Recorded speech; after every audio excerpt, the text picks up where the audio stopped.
예레미야 3장 19절부터 26절까지 기도하겠습니다. 내가 겪은 그 고통, 쓴 숯과 쓸개집 같은 그 고난을 잊지 못한다. 잠시도 잊을 수 없으므로 울적한 마음을 가눌 길이 없다. 그러나 마음속으로 곰곰이 생각하며 오히려 희망을 가지는 것은 주님의 한결같은 사랑이 다함이 없고 그 긍휼이 끝이 없기 때문이다. 주님의 사랑과 긍휼이 아침마다 새롭고 주님의 신실이 큽니다. 나는 늘 말하였다. 주님은 내가 가진 모든 것, 주님은 나의 희망. 주님께서는 주님을 기다리는 사람이나 주님을 찾는 사람에게 복을 주신다. 주님께서 구원하여 주시기를 참고 기다리는 것이 좋다.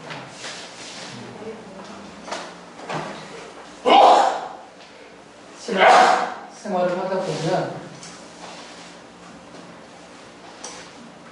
저 같은 경우는 자주 그랬습니다. 하나님의 마음에 대해서 생각도 못하고 느껴보지도 못하고 그렇게 지날 때가 정말 많았었습니다. 물론 지금도 그럴 때가 많았잖아요. 마치 어떤 감정이 전혀 없는 냉혹한 냉철한 그런 존재처럼, 아니면 어떤 아주 엄청난 지능을 가진 AI, 인공지능을 갖고 있는 존재처럼 무생물적인 그런 존재로 하나님을 생각할 때가 많이 있습니다. 심지어는 하나님 앞에 예배할 때에도, 또 내가 찬양할 때에도, 그리고 하나님과 대화한다라는 뜻을 갖고 있는 기도를 할 때조차도 하나님께서 나와 같은 그런 마음과 생각과 느낌을 갖고 계시는 분이라는 것을 인식하지 못한 상태에서 그런 어떤 종교적인 행위를 할 때가 많이 있습니다. 분주하게 살 때는 아예 잊고 살겠지만 하나님 앞에 나와 있는 상태에서 예배 자리나 찬양과 기도의 자리나 또 예배당 안에서 움직일 때라든지 하나님을 가까이 느끼고 가까이 할 수 있는 그런 장소와 시간에서조차도 하나님의 이 존재에 대해서 정서적으로 느끼지를 못하고 살 때가 많이 있습니다. 이건 모든 신앙인들의 어떤 공통적인 그런 단점이죠. 이런 부분에서 깨어있거나 또 더 많은 것을 느끼고 누렸던 분들은 영적으로 아주 풍성한 삶을 살았던 그런 신앙의 유인들이시고, 보통의 사람들, 우리처럼 이렇게 보통의 평범한 사람들은 그 부분이 정말 약합니다. 하나님의 마음은 어떠하실까? 이런 거에 대해서 별로 생각을 안 하거든요. 이 예레미야서에 보면 다른 성경에도 그런 부분들이 표현되어 있기는 하지만 특히 예레미야 애가를 포함해서 예레미야서에 보면 우리를 향한 하나님의 마음이 어떠하신가가 잘 드러나 있습니다. 예레미야서는 이스라엘이 망하고 바빌론에게 포로로 끌려가는 이것은 역사적인 사건이죠. 이 역사적인 사건을 통해서 하나님의 마음이 어떠한지를 드러내 보여주시고, 또 그 마음이 어떤 식으로 드러나서 우리 주님의 십자가에까지 연결되어지는지를 계시적으로 보여주고 있는 성경이에요. 그래서 예레미야서를 읽을 때 물론 다른 성경 다른 부분도 마찬가지고요.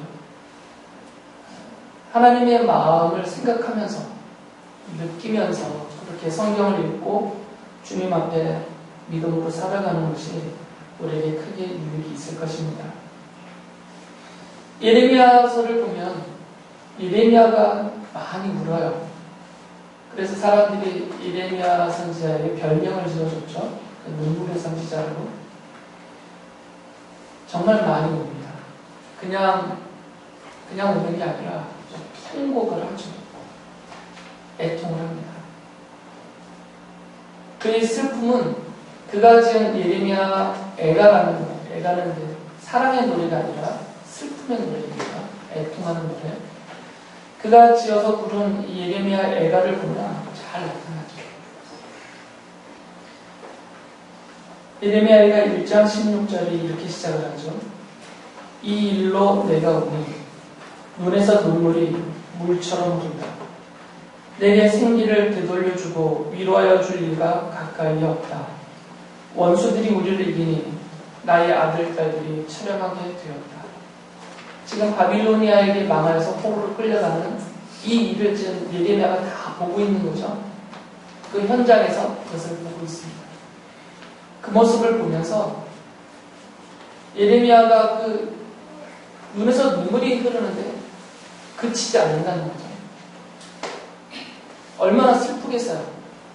예레미야는 하나님의 마음을 담고 있는 사람인데 그의 마음속에 하나님께서 그 백성 이스라엘을 사랑하시는 그 마음을 예레미야가 지금 담고 있다고요. 자기 마음 안에. 단지 동족을 향한 그런 사랑의 마음뿐만 아니라 하나님의 백성을 향한 하나님의 그 마음을 예레미야 선지자가 함께 담고 있는데 그런 마음으로 보니까 슬프죠. 하나님의 백성이 그냥 힘이 없어서 연약해서가 아니라 그 하나님의 백성이 그들의 하나님이신 여호와 하나님의 손에 의해서 지금 벌을 받고 있어요. 그 모습이 아픈 거죠. 그 모습이. 그냥 아시리아가 쳐들어왔다든지 모압과 주변의 나라들 이런 나라들이 쳐들어와서 지금 전쟁을 하고 있다면 슬퍼하지 않죠. 왜 그러냐면 그때에는 하나님의 도우심과 구원을 믿으니까 간청을 하게 되겠죠. 하나님 앞에서. 그런데 지금은 이 바빌로니아의 침략은 단순한 어떤 지역에서 벌어지는 그 전쟁이 아니에요. 이미 하나님께서 예레미야를 통해서 경고하셨고 또 그 의미와 뜻을 다 밝게 알려주셨어요. 이것은 하나님의 벌이다. 이 바빌로니아의 군대는 하나님이 쓰시는 도구다. 내가 이 백성 이스라엘을 벌하기 위해서 그 나라를 일으켜 세워서 나의 몽둥이로 삼아서 지금 이 이스라엘을 치고 때리는 것이다. 벌하는 것이다. 그 의미를 다 알려주셨기 때문에 그 모습을 보면서 예레미야는 사람들이 가질 수 없는 슬픔을 갖고 있는 거죠. 하나님의 백성을 지금 하나님이 벌하시고 있는데 그것이 너무나 끔찍해요. 아주 비참하고 끔찍하죠. 근데 그것이 슬픔에 벅차오르는 슬픔에 멈출 수 없는. 그래서 예레미야서 8장 18절에서가 이렇게 말합니다. 나의 기쁨이 사라졌다. 나의 슬픔은 나을 길이 없고 이 가슴은 멍들었다. 아예 기쁨 자체가 그에게서 사라져버린 것이고 그 슬픔이 멈출 수가 없어서 이 가슴이 아주 크게 멍이 들어버린 거죠. 너무 마음이 아픈 것이죠. 그래서 그가 이 애가를 지어 부르면서 자기의 슬픔을, 그 애통을 표현을 하죠. 예레미야 애가는 다 그 내용입니다. 몇 구절을 보면 2장 11절에 이렇게 말하죠. 내 백성의 도성이 망하였다. 아이들과 젖먹이들이 성안 길거리에서 기절하니 나의 눈이 눈물로 상하고 창자가 들끓으며 간이 땅에 쏟아진다. 지금 애간장이라고 표현하잖아요. 이게 다 타들어가는 것이고 막 끊어지는 아픔인 거죠. 3장 49절에서 이렇게 말합니다. 눈물이 걷잡을 수 없이 쉬지 않고 쏟아집니다. 그 흐르는 눈물이 냇물처럼 흐른다라고 표현하죠. 48절에서는 내 백성의 도성이 파멸되니 나의 눈에서 눈물이 냇물처럼 흐릅니다. 51절에서는 도성에 사는 모든 여자가 겪은 일을 보니 내 마음은 슬픔을 달랠 길이 없습니다. 계속해서 자신의 슬픔을 지금 토해내고 있는 거죠. 그러니까 눈에서 눈물이 마를 날이 없는 거죠. 그에게 무엇이 기쁨이 되겠어요? 지금 하나님의 백성이 하나님께로부터 맞아서 이 비참함과 끔찍한 이런 일들을 당하고 있는데 그가 얼마나 슬프겠어요. 물론 예레미야는 이 이스라엘 사람들이 마땅히 받을 벌을 받고 있다라는 것을 인정을 해요. 억울해서 흘리는 눈물이 아닙니다. 이스라엘 사람들이 지은 죄가 요만큼인데 하나님이 내리신 벌이 이것에 보다 훨씬 많다. 이런 억울함이나 원통함이 아니에요. 지금 받아서 마땅한 벌을 받고 있다라고 인정을 하죠. 2장 17절에서 이렇게 말하죠. 주님께서는 뜻하신 것을 이루셨다. 주님께서는 오래전에 선포하신 심판의 말씀을 다 이루셨다. 주님께서 너를 사정없이 부수시고 내 원수가 너를 이기고 즐거워하게 하시며 내 대적이 한껏 뽐내게 하셨다. 그러면서 4장 6절에서 이렇게 말하죠. 예전에는 저 소돔성이 사람이 손을 대지 않아도 순식간에 무너지더니 내 백성의 도성이 지은 죄가 소돔이 지은 죄보다 크구나. 그래서 지금 이스라엘 사람들이 받고 있는 이 형벌은 너무나 당연한 거예요. 오히려 약하다라고 생각하고 있는 거예요. 소돔 사람들보다 더 큰 악행을 저지르고 있는 거예요. 소돔 사람들보다 더 큰 악행. 소돔 사람들은 아브라함 시대에 그 악함 때문에 하나님께로부터 형벌을 받았어요. 하나님께서 불과 영을 쏟으셔서 그 소돔이라는 도시 자체를 다 불태워버리셨죠. 그 안에 있는 모든 사람들을 다 불태워서 죽여버리셨어요. 그들에게 내리신 형벌이 그만큼이나 끔찍한 악행을 저질렀던 사람들인데 예루살렘과 이스라엘 사람들은 그 사람들보다 좀 더 악하다는 거죠. 더 큰 죄를 지었어요. 그러면 하나님이 이들을 벌하실 때 그냥 불태워버려도 소돔 사람들보다 더 악한 사람들이니까 뭘 할 수가 없는 거죠. 억울해할 수도 없고. 그런데 지금 불태우시지 않아요. 물론 살육당함도 있고 나라와 집을 망하여 빼앗기고 이런 부분도 있고 포로로 잡혀가는 것도 있지만 소돔 사람들이 받았던 것에 비하면 더 약하게 벌을 받고 있어요. 더 많은 벌을 받아야 되는데 그러니까 지금 예레미야는 이스라엘 사람들이 받아 마땅한 벌을 좀 받고 있다. 이것을 인정하고 있는 거죠. 그 사람들은 억울할지 모르겠지만 이 하나님의 뜻과 그들의 모습을 다 알고 있는 예레미야 입장에서는 하나님에 대해서는 하나님 너무 심하십니다. 이런 말을 한마디도 꺼낼 수가 없는 거죠. 더 약한 벌을 받고 있는 것이니까. 그렇다 하더라도 지금 이스라엘 사람들이 당하고 있는 이 형벌은 그의 눈에서 눈물이 멈추지 않을 정도로 그를 크게 슬프게 만들고 있는 거죠. 애통한다라는 표현은 어미죠. 그런데 예레미야서 30장 7절에 보면 예레미야가 이렇게 슬퍼할 때 하나님의 마음은 어떤가?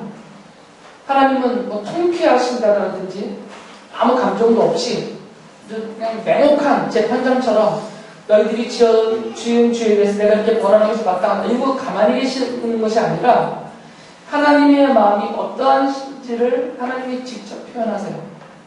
30장 7절에서 이렇게 하나님 말씀하시죠. 슬프다. 그 날이다. 무엇과도 비교할 수 없는 무서운 날이다. 야곱이 당하는 환난의 때이다. 그러나 야곱은 구원을 받을 것이다. 하나님께서도 슬프다라고 표현을 하시죠. 지금 하나님도 마음이 기쁘거나 시원하거나 내가 마땅히 할 일을 했다 이런 마음이 아니세요. 지금 하나님도 슬퍼하고 계시는 거죠. 이스라엘을 벌하실 수밖에 없는 것은 하나님의 정의로우시기 때문에 예레미야가 그것을 이미 말하고 있죠. 11장 20절에서 그러나 만군의 주님은 의로운 재판관이시여 사람의 생각과 마음을 감찰하시는 분이십니다. 하나님은 정의로우신 분이니까 정의로우신 심판과 형벌을 내리신 것이에요. 이것은 하나님도 모른 체 하실 수가 없죠. 정의로우시니까. 소돔 사람들을 그렇게 불태워버리신 하나님의 정의로우심이라면 아무리 이스라엘이 하나님의 백성이라는 이름을 갖고 있다 하더라도 그들보다 더 악행을 저지른 이스라엘의 죄에 대해서 모른 체 하시면 안 되는 거죠. 그럼 하나님은 정의로우신 분이 아니죠. 그런 하나님은 그분의 본성 자체가 정의로우심을 갖고 계시는 정의로우신 분이시기 때문에 이스라엘에 대해서 공정한 심판과 형벌을 내리신 것입니다. 이건 어쩔 수가 없어요. 그럼에도 불구하고 하나님은 그 정의로운 심판을 하시고 형벌을 내리시는 중에도 하나님의 마음은 지금 슬프단 말이죠. 예레미야가 슬픔을 막 토해내고 있는데 사실은 예레미야서에서 또 애가에서 예레미야가 막 토해내는 그의 슬픔은 하나님의 슬픔, 하나님의 본심을 대변해주고 있는 것이죠. 예레미야의 이 애통함은 그가 갖고 있는 큰 슬픔은 자기 백성을 벌하시는 하나님의 슬픔을 대신해서 보여주고 있는 거죠. 그래서 예레미야 애가 3장 33절에서 하나님의 본심에 대해서 이렇게 예레미야가 말하죠. 우리를 괴롭히거나 근심하게 하는 것은 그분의 본심이 아니다라고 말해요. 그러니까 하나님의 본심은 하나님의 백성을 괴롭게 하시는 게 아니다라는 거죠. 32절에서 이렇게 말해요. 주님께서 우리를 근심하게 하셔도 그 크신 사랑으로 우리를 불쌍히 여기신다. 이게 하나님의 본심이라는 거예요. 하나님의 본심은 하나님의 백성들을 불쌍히 여기는 마음이세요. 예레미야서 32장 41절에 보면 하나님의 본심에 대해서 이렇게 말해요. 나는 그들을 잘되게 함으로 기뻐할 것이며 나의 온 마음과 정성을 다하여 그들이 이 땅에 뿌리를 굳게 내리고 살게 하겠다. 하나님이 기뻐하심은 뭐냐면 정의의 실천, 정의의 실현, 이게 하나님의 기쁨이 아니고 하나님의 백성들이 잘 되는 것입니다. 하나님의 기쁨이 어디에서 크게 나타나냐면 하나님의 자녀 백성들이 하나님이 약속하신 땅에서 믿음으로 하나님을 섬기며 그 말씀을 순종하며 살면서 그 땅에서 하나님께서 아브라함에게 약속하신 대로 잘 되는 것이에요. 잘 사는 것. 그게 하나님의 기쁨이고 이게 하나님의 본심입니다. 자기 백성을 벌하시는 게 하나님의 본심이 아니고 그들을 벌하시면서 기뻐하시는 것이 아니라 자기의 백성이 잘되게 하시는 것이 하나님의 기쁨이라고. 그러니까 지금 내 백성이 잘되지 않고 있어요. 지금 죄 때문에. 그리고 그들을 지금 벌하시기 때문에 비참에 처해주고 있어요. 그리고 하나님이 그들을 불쌍히 여기시고 그 불쌍히 여기심이 하나님의 슬픔으로 지금 드러나고 있는 거죠. 이게 하나님의 본심입니다. 이것을 알았던 시인은 시편 116편 5절에서 이렇게 말해요. 주님은 은혜로우시고 의로우시며 우리 하나님은 긍휼이 많으신 분이시다. 하나님이 어떤 분인지를 설명하는 거죠. 하나님은 정의로우신 분이에요. 그러나 그 하나님은 또한 은혜로우시고 또한 그분은 긍휼이 많으신 분이세요. 의로우시지만 의롭기만 하신 분이 아니라 아주 냉혹한 재판관이 아니라 은혜와 긍휼이 많으신 분이라고요. 자기의 백성들이 잘 되기를 바라고 잘 되게 함으로 함께 기뻐하시는, 그러나 그들이 벌을 받고 비참함에 빠질 때 그 슬픔을 멈출 수 없으신 그런 긍휼이 많으신 하나님이시다라는 거죠. 이사야 예언자도 이 하나님의 긍휼함에 대해서 이렇게 말했죠. 이사야서 49장 10절에 보면 그들은 배고프거나 목마르지 않으며 무더기나 햇볕도 그들을 해치지 못할 것이니 이것은 긍휼히 여기시는 분께서 그들을 이끄시기 때문이며 샘이 숨는 곳으로 그들을 인도하시기 때문이다. 하나님을 긍휼히 여기시는 분, 자기 백성 이스라엘을 긍휼히 여기시는 분이라고 말하고 있습니다. 하나님은 이런 분이세요. 이게 하나님의 본심이라는 거죠. 긍휼이 많으신 분이세요. 그래서 예레미야 선지자가 31장 20절에서 이렇게 말하죠. 지금 에브라임은 이스라엘을 대표하고 있습니다. 나의 귀한 아들이다. 내가 가장 사랑하는 자식이다. 그를 책망할 때마다 더욱 생각나서 측은한 마음이 들어 불쌍히 여기지 않을 수 없었다. 나 주의 말이다. 지금 책망하시지만 불쌍히 여기면서 책망하신다는 거죠. 통쾌하심이 아닙니다. 내 할 일 내가 마땅히 당연히 했다 이게 아니라 지금 책망하세요. 그들의 죄에 대해서 내리기로 한 경고하셨던 그 벌을 정의로 내리세요. 그러나 그들을 책망하시면서 우리 주님의 마음은 그들의 향한 이 불쌍히 여김을 멈출 수 없다. 그 말입니다. 이게 하나님의 본심이라는 것입니다. 그래서 시인이 시편 78편 38절에서 이렇게 말합니다. 그런데도 그는 긍휼이 많으신 하나님이시기에 그들의 죄를 덮어주셔서 그들을 멸하지 아니하시며 거듭 그 노하심을 돌이키셔서 참고 또 참으셨다. 참고 또 참으세요. 반복하다 강조형이에요. 참아주셨어요. 오랫동안. 그리고 지금도 참아주고 계시다라는 거죠. 진노함 중에도 참아주세요. 완전히 다속지 않으시고 소돔 사람들처럼 완전히 불태 없으시지 않고 그 진노와 형벌을 참으신 거죠. 멈추신 거죠. 이게 하나님의 본심입니다. 우리가 믿는 우리 하나님의 본심. 하나님은 자녀들인 우리들이 잘 되는 것을 기뻐하세요. 물론 이 잘됨이라는 것이 하나님이 말씀하시는 잘됨과 사람의 관점에서 보는 잘됨은 다를 수는 있습니다. 물론 겹치는 부분도 많이 있고요. 하나님은 하나님의 백성들의 가정이 잘 되기를 기뻐하죠. 평화로 가득 채워지기를 기뻐하시죠. 또 하나님의 백성들의 기업이 잘 되기를 기뻐하세요.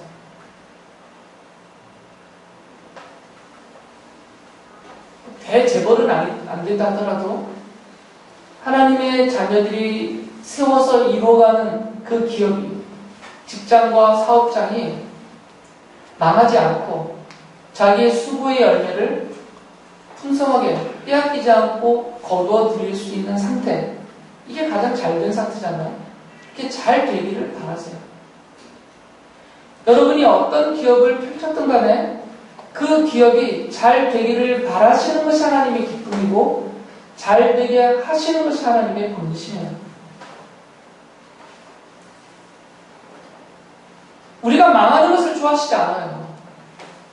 어떤 아버지가 자녀들의 망함을 좋아하겠어요? 그리고 하나님은 늘 우리를 불쌍히 보시죠. 친근히 여기세요. 우리가 죄를 지을 때 하나님의 마음은 이 괘씸한 것, 이게 분노와 진노에 휩싸여 있는 그런 폭군의 모습이 아니죠. 우리가 죄악에 빠져들 때마다 아주 안타까워하시는 그런 불쌍함을 갖고 계시는 거죠. 왜 그러냐면 그 죄악으로 빠져갈 때 하나님의 정의로우신 심판과 형벌의 길로 전락하기 때문에 하나님이 기뻐하시는 그 평화와 잘됨의 자리에서 벗어나서 점점점 하나님의 이 정의로운 손 아래에서 받게 되는 형벌의 자리로 가기 때문에 그것을 보면서 안타까워하시죠. 우리가 병들었을 때 너 고생 좀 해봐라 이것이 아니라 안타까워하시죠. 우리의 아픔을 하나님이 아시기 때문에 안타까워하시고 불쌍히 여기십니다. 여러분이 어떤 고난과 공경에 빠져 있을 때 모른 척 하시지 않고요. 나하고 상관없는 일이다. 남처럼 대하시는 것이 아니라 얼마나 힘들까? 얼마나 아파할까? 하나님이 그것을 아시기 때문에 안타까워하시는 거죠. 불쌍히 여기시는 마음이 크세요. 이게 하나님의 본심이라는 거죠. 예레미야가 그것을 지금 대변하고 있는 것입니다. 그의 멈추지 않은 쏟아 흘러내리는 그 눈물로 이 하나님의 긍휼이 많으신 하나님의 본심을 지금 대변해 주고 있습니다. 지금 우리를 향해서 하나님이 갖고 계시는 마음입니다. 이스라엘 사람들을 향해서 갖고 계시는 이 마음은 이스라엘은 구약 성경 시대 하나님의 백성의 대명사니까 신약 성경 시대의 하나님의 백성의 대명사인 성도라 불려지는 우리들에게 향한 같은 마음이시죠. 하나님이 이처럼 하나님의 백성들, 이스라엘 사람들과 성도인 우리들을 향해서 긍휼을 베푸시는 이유는 한 가지세요. 우리가 잘나서도 아니고요. 우리가 불신자들보다 더 착해서 하나님을 부정하는 사람보다 더 의롭게 살기 때문에 그런 것 아니고요. 오직 한 가지 이밖에 없어요. 그것은 하나님이 아브라함과 맺은 언약 때문이에요. 하나님께서 아브라함을 부르시면서 아브라함에게 약속을 해주셨거든요. 내가 너와 너의 자손을 내 백성으로 삼아서 내가 너희들에게 복을 주겠다 하신 약속이 있어요. 그래서 열왕기하 13장 23절에서 그것을 분명히 이렇게 밝히죠. 그러나 주님께서 이스라엘에게 은혜를 베푸셔서 그들을 불쌍히 여기시고 그들을 굽어 살피셨다. 이는 그 이유를 말하는 거죠. 아브라함과 이삭과 야곱과 맺으신 언약 때문이었다. 그래서 그들을 멸망시키지 않으시고 이제까지 주님 앞에서 쫓아내지 않으셨다. 벌써 멸망당하고 벌써 쫓겨나고 벌써 죽어도 마땅한 그들이지만 그러나 하나님이 그들을 불쌍히 여기시고 긍휼을 베푸시고 진노를 참아주셨던 그 이유는 뭐냐면 하나님이 그들의 조상인 아브라함에게 이삭과 야곱에게 하셨던 그 약속 때문에 긍휼을 베푸셨다는 거죠. 지금은 이스라엘 사람들의 모습은 그리고 우리들의 모습은 소돔 사람들보다 더 악하기 때문에 더 못됐기 때문에 하나님께로부터 정의로우신 마땅한 심판과 형벌을 받아야 될 그런 자들이지만 그들이 누구냐면 그 이스라엘 사람들이 누구냐면 그리고 성도인 우리들이 누구냐면 아브라함의 자손이기 때문이에요. 이 이스라엘 사람들은 아브라함의 혈통적인 자손이고 성도들인 우리들은 아브라함의 믿음의 자손들이에요. 그래서 긍휼을 베푸신다는 겁니다. 우리가 잘나서가 아니라 우리에게 어떤 무엇이 있어서 그것 때문에 하나님이 진노를 멈추시고 우리에게 긍휼을 베푸신 그것이 아니고 오직 하나, 그들에게 있고 우리에게 있는 하나, 바로 이 언약 때문이에요. 아브라함과 맺으셨던 그 언약 때문에. 출애굽기 33장 19절에 보면 하나님께서는 이 아브라함의 자손들, 혈통적으로나 믿음으로나 이 아브라함의 자손들을 하나님께서 은혜를 베풀 자들, 또 긍휼을 베풀 자들, 불쌍히 여길 자들 이렇게 표현하세요. 나는 주다. 은혜를 베풀고 싶은 사람에게 은혜를 베풀고 불쌍히 여기고 싶은 사람을 불쌍히 여긴다. 그러니까 사람들의 조건 때문이 아니라 하나님이 정한 사람들에게 은혜를 베푸시고 하나님이 택한 사람들을 불쌍히 여기신다는 거죠. 왜 그러냐면 모든 사람들이 이스라엘 사람들이든 성도라 불려지는 우리든 아니면 교회 바깥에 있는 사람이든 이 세상에 존재하고 있는 모든 사람들은 하나님이 정의로우심에서 바라보면 다 악한 자들이에요. 다 소돔 사람들보다 다를 바 없거나 더 악한 자들이에요. 그러니까 어느 누구도 자기 스스로의 상태가 근거가 되어서 하나님께로부터 은혜를 받아 마땅한 자, 하나님께로부터 긍휼의 역심을 받아서 마땅한 자, 이렇게 설 수 있는 사람은 없다는 것이죠. 그래서 하나님이 택하시는 것이고 정하시는 것이죠. 내가 은혜를 너에게 베풀겠다. 내가 너를 불쌍히 여기겠다. 하나님이 그 너를 정하시는 거죠. 그 정하신 그 너, 그를 바로 아브라함의 자손으로 정하신 거죠. 지금 이 구약 성경 시대에는 그 아브라함의 자손들이 혈통적으로 이어지고 있기 때문에 이스라엘이 그 대명사를 가지고 있습니다. 아브라함의 자손이라는 대명사. 그러나 지금 신약 성경 시대는 그 아브라함의 자손이라는 대명사가 누구를 말하는지가 드러났죠. 바로 여러분들이에요. 믿음의 자손들입니다. 이제는 대명사 정도가 아니라 실체죠. 이 자리에는 여러분들이 아브라함의 믿음의 자손들이고요. 아브라함의 언약의 상속자들. 이사야 49장 15절 보면 하나님이 이런 약속을 하십니다. 어머니가 어찌 제 젖먹이를 잊겠으며 제 태에서 낳은 아들을 어찌 긍휼히 여기지 않겠느냐.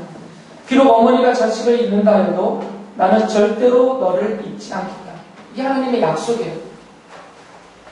어느 부모가 정상적인 부모입니다. 정신을 잃은 부모들 말고 정상적인 부모가 자기 자녀를 잊겠어요. 아무리 못된 짓을 해도. 아무리 사람들이 걔 망나니다라고 욕을 하고 손가락질을 해도 부모는 그 자녀를 잊지 못합니다. 어느 어머니가 자기가 태로 품어서 그렇게 고생하여 그렇게 키운 자녀를 어떻게 잊겠어요? 그가 어떤 상황에서 어떤 길로 가고 있든 부모는 절대로 자녀를 잊지 못합니다. 하나님께서 하나님의 자녀들, 하나님의 백성들을 이렇게 잊지 않으신다는 거죠. 잊지 않으신다는 것은 너 전에 그 나쁜 짓 했지 내가 기억할까 잊지 않겠다 이것이 아니라 내 자녀라는 거죠. 내 백성이라는 거죠. 늘 불쌍히 여기시고 긍휼을 베푸시고 은혜를 베푸시겠다는 약속이에요. 하나님이 여러분을 잊지 않습니다.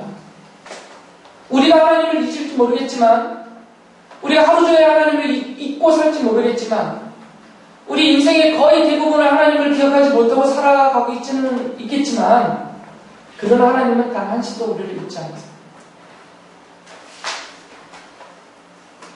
생존에 계시는 여러분의 부모님들이 지금 여러분을 잊지 않습니다. 같은 것을 말씀하셨습니다.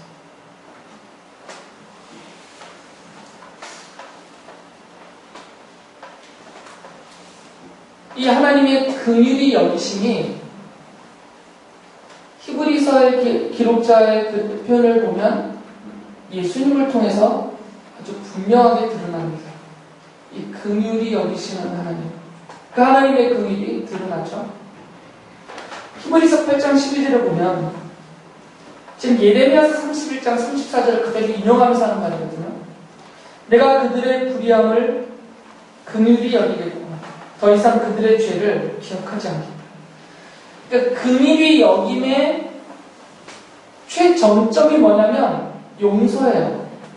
이건 사람 사이에서도 마찬가지입니다. 누가 누구를 긍휼히 여긴다는 것은 어떤 사람이 다른 사람을 불쌍히 여기고 자기가 할 수 있는 최선의 마음을 그에게 베푼다는 것은 그 최정점은 뭐냐면 용서예요. 긍휼히 여김이 없으면 용서를 못합니다. 이 긍휼히 여기는 마음이, 불쌍히 여기는 마음이 크면 자기의 아들을 죽인 살인자까지도 용서할 수 있어요. 손영원 목사님처럼.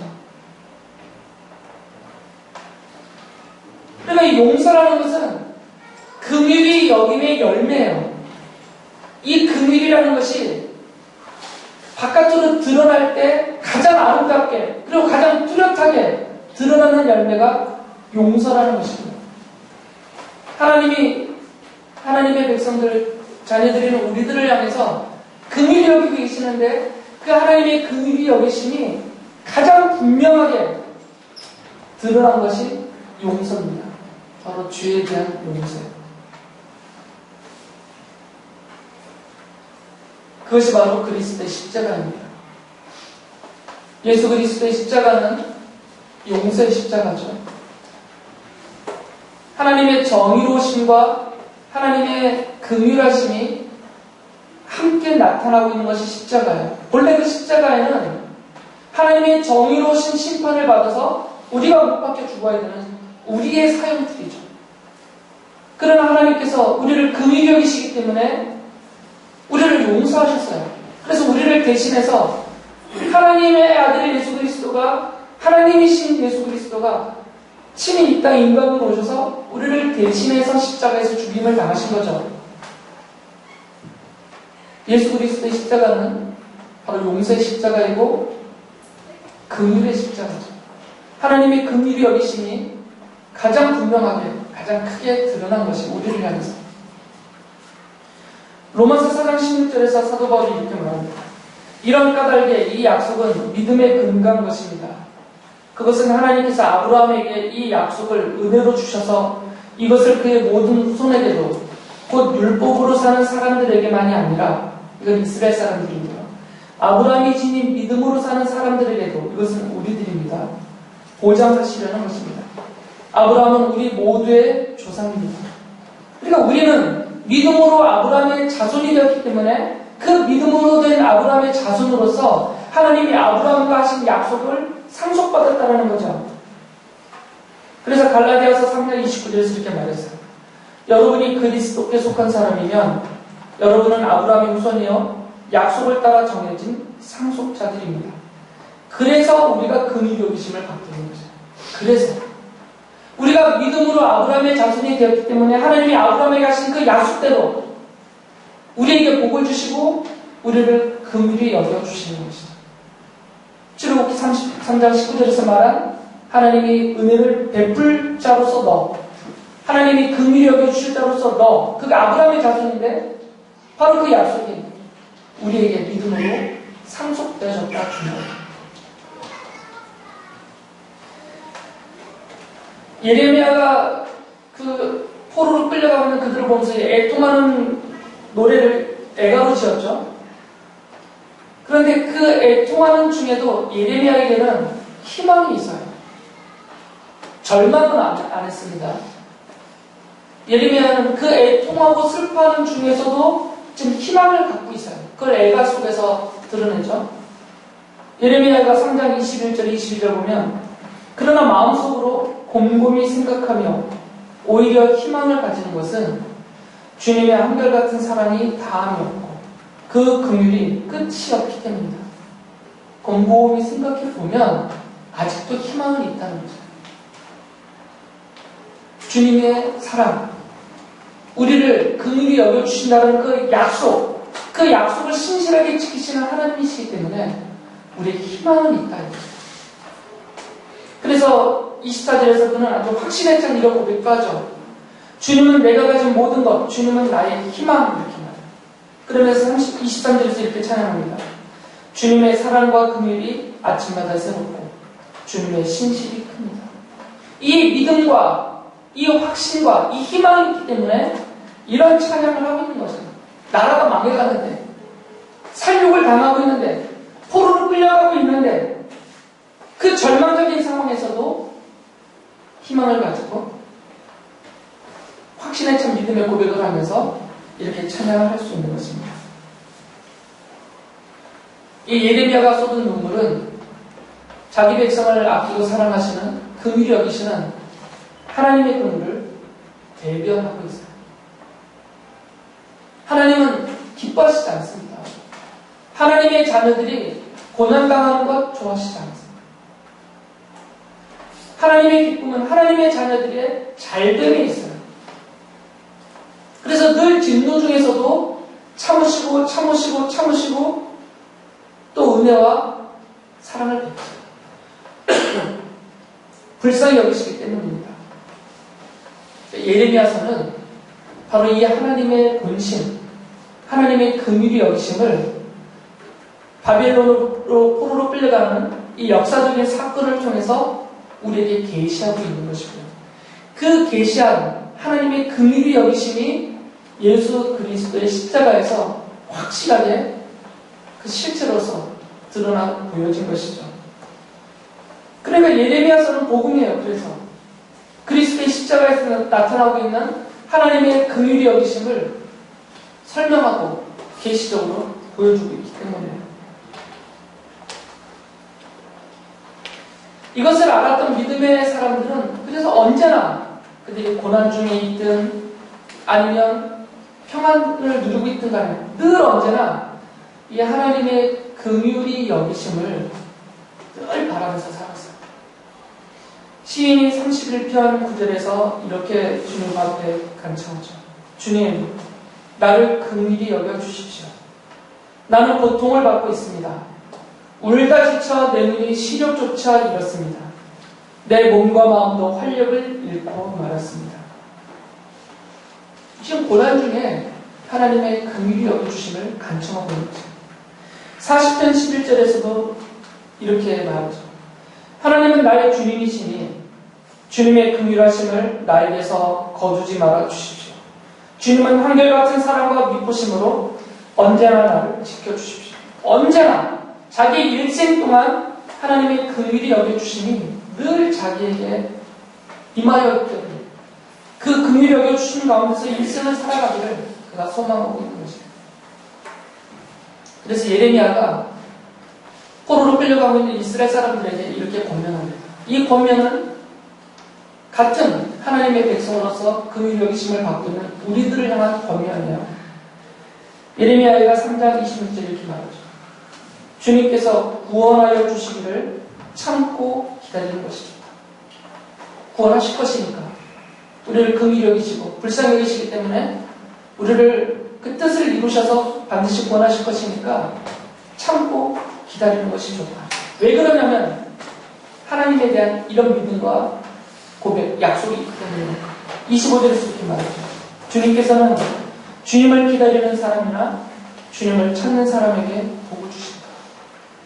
그러니까 우리가 하나님의 자녀로서 아브라함의 믿음의 자손으로서 하나님의 은혜를 받을 자로 하나님이 긍휼히 여겨주심을 받을 자로 선택되었고 그 은혜로 그 긍휼히 여겨주심으로 예수 그리스도의 십자가의 보혈로 죄 용서를 받고 하나님의 자녀의 백성이 되었으니까 하나님은 우리를 절대 잊어버리지 아니하시고 우리의 잘됨을 기뻐하시는 하나님이 우리를 어떤 고난 중에도 어떤 역경 중에도 또 죄악과 그 어리석은 가운데 살았을 때도 늘 우리를 기억하시고 불쌍히 여겨주시기 때문에 우리를 바로잡기 위해서 벌하실 수는 있겠지만 버리지는 않으시고 우리를 구원하시고 용서하시고 돌봐주시고 이끌어주시고 반드시 긍휼히 여겨주시는 분이시니까 그 하나님을 믿고 하나님의 긍휼히 여기심을 갈구하고 또 기다리면서 그렇게 믿음으로 살아가라는 것입니다. 이 믿음으로 주님을 바라보면서 이 주님의 본심을 마음으로 깊이 깨닫고 받아들이면서 살아가는 것. 그래서 주님의 긍휼히 여겨주심을 날마다 풍성히 누리시는 여러분들이 되시기를 바랍니다.